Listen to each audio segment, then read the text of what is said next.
अकोला जिल्ह्याचा हवामान अंदाज बघू. आता अकोला जिल्हा आणि परिसर, त्यानंतर महाराष्ट्रातले बरेचसे भागाबद्दल बोलू.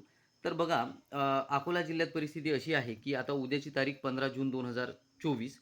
तर उद्या आपल्याला अकोला जिल्ह्याच्या दक्षिण भाग, पश्चिम भाग आणि दक्षिण-पश्चिम भागातले जे तालुके आणि गावं आहे, या भागात चांगला पाऊस पाहायला मिळेल, अशी अपेक्षा आपल्याला आहे.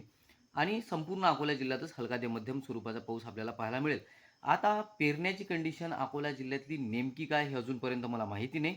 तर तुम्ही तिथली पेरणीची परिस्थितीसुद्धा कळवा, की पेरण्या झाल्या, किती पर्सेंट झाल्या, झाल्या किंवा नाही झाल्या.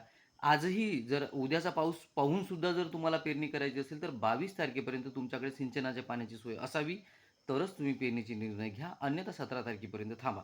म्हणजे 17 तारखेपर्यंत थांबा म्हणजे काय, की 17 तारखेपासून पाऊस नाही चालू होणार आहे किंवा 17 तारखेला पाऊसच नाही येऊन पडणार आहे. तिथे तुम्हाला बऱ्याचशा गोष्टी क्लिअर होईल, की आता आणखी आपल्याला किती दिवस थांबावं लागते किंवा आपण आता पेरणी करायची का.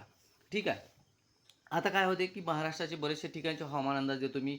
तर ते लोक म्हणतात, की तुमचे हवामान अंदाज चुकीचे आहे. कारण आमच्या इथे तर एवढा पाऊस आला, की आम्ही पेरणी कधी करायची, म्हणजे वापसा कधी बनेल याची आम्ही वाट पाहत आहोत. कदाचित ते लोक रत्नागिरी, कोल्हापूर, सांगली, सोलापूर, सातारा, पुण्याच्या काही भागातले, धाराशिवच्या काही भागातले असेल, कारण तिथे खूप जबरदस्त पाऊस झाला. अहमदनगरच्या काही भागातले असू शकते. परंतु ज्या भागातल्या पेरण्या व्हायच्या आहेत त्याबद्दल मी बोलतो आहे. ठीक आहे. तर तुम्ही ज्या भागात मी तर वारंवार उल्लेख केला, की या भागातला पाऊस अजूनपर्यंत थांबला नाही म्हणून आणि या भागात खूप जास्त पाऊस. आणि विशेष मी तुम्हाला जूनच्या सुरुवातीलाच सांगितलं होतं, की अवर्षणग्रस्त भागात, पर्जन्यछायाच्या भागात यावर्षी असा विशेष पाऊस राहणार आहे. ठीक आहे. हे सांगितलं होतं.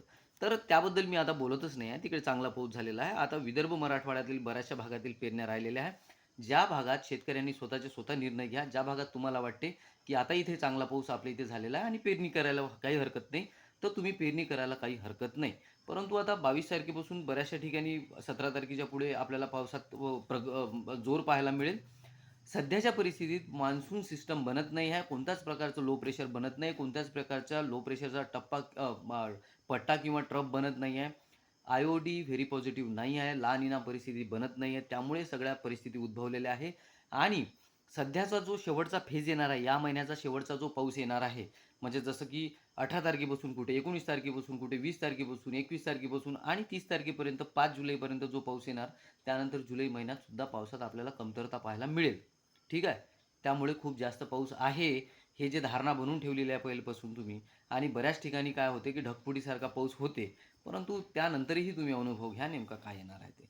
आणि होऊ शकते ला कंडिशन जर डेव्हलप झाली तर ऑगस्ट-सप्टेंबरमध्ये आपल्याला सरासरी गाठता येईल कदाचित.